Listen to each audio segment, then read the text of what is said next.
বন্যা নিয়ন্ত্রণে দফতরের এক্সিকিউটিভ ইঞ্জিনিয়ারের উপর বেধড়ক মারধরের প্রতিবাদ জানিয়ে আজ ঊনকোটি জেলা শাসক ডক্টর তমাল মজুমদার এবং ঊনকোটি জেলা পুলিশ সুপার সুদাম্বিকা আরের নিকট ডেপুটেশন প্রদান করে অল ত্রিপুরা ইঞ্জিনিয়ার অ্যাসোসিয়েশন।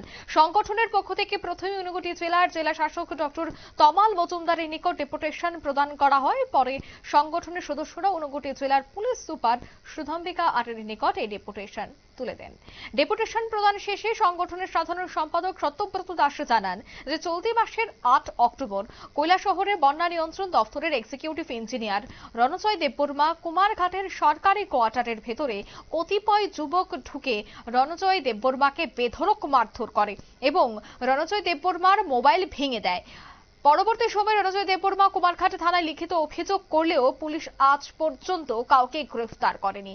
এই ঘটনায় জড়িতদের গ্রেফতারের দাবিতে অল ত্রিপুরা ইঞ্জিনিয়ার অ্যাসোসিয়েশনের পক্ষ থেকে ত্রিপুরা রাজ্য পুলিশ মহানির্দেশকের কাছে ডেপুটেশন প্রদানের পর সংগঠনের পক্ষ থেকে 15 অক্টোবর বুধবার দুপুরে ঊনকোটি জেলায় জেলাশাসক এবং পুলিশ সুপারের নিকট তারা ডেপুটেশন প্রদান করেন। তবে সে বিষয়ে কি বলছেন সংশ্লিষ্টরা শোনাবো। বলে একটা কাজের বিল কেন দিচ্ছে না এসব বলে ওনাকে মারধর করে, তারপর ওনার মোবাইল ভেঙে ফেলে। এ নিয়ে আমরা গত 10 তারিখে আমাদের ডিজিপি সাহেবের সাথে আমরা দেখা করি এবং ডেপুটেশন দিই।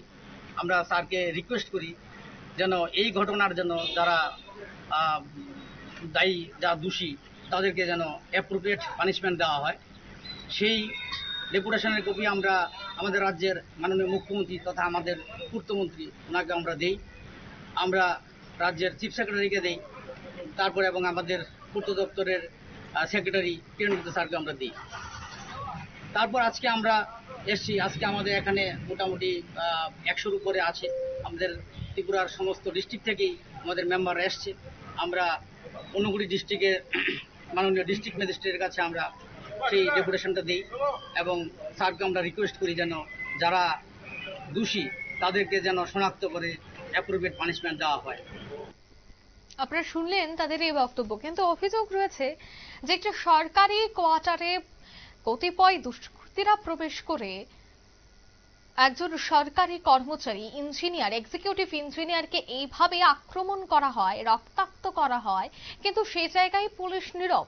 সে জায়গায় পুলিশ এখনো পর্যন্ত কেন সে অভিযুক্তকে গ্রেফতার করতে পারলো না তা নিয়ে কিন্তু সহস্র প্রশ্ন উঠছে। কোথায় রয়েছে নিরাপত্তা? একটি সরকারি কোয়ার্টারে ঢুকে কিভাবে দুষ্কৃতীরা এত বড় সাহস পায় যে সেখানে তারা হামলা চালাতে পারে? যে কোনো ঘটনা ঘটতেই পারে, কিন্তু সেই জায়গায় এই হামলা চালানোর সাহসটা কিভাবে পেল দুষ্কৃতীরা এবং পুলিশ এখনো পর্যন্ত তাদেরকে কেন গ্রেফতার করতে পারলো না, এই নিয়ে কিন্তু একরাশ ক্ষোভ উগরে দিলেন অ্যাসোসিয়েশনের সদস্যরা। এখন দেখার বিষয় ডেপুটেশন প্রদানের পর যে মূল অভিযুক্তরা রয়েছে, যারা দুষ্কৃতীরা রয়েছে, তাদেরকে গ্রেফতার করে কিনা পুলিশ। নিয়ে নিচ্ছি ছোট্ট একটি বিজ্ঞাপন বিরতি, সঙ্গে থাকুন।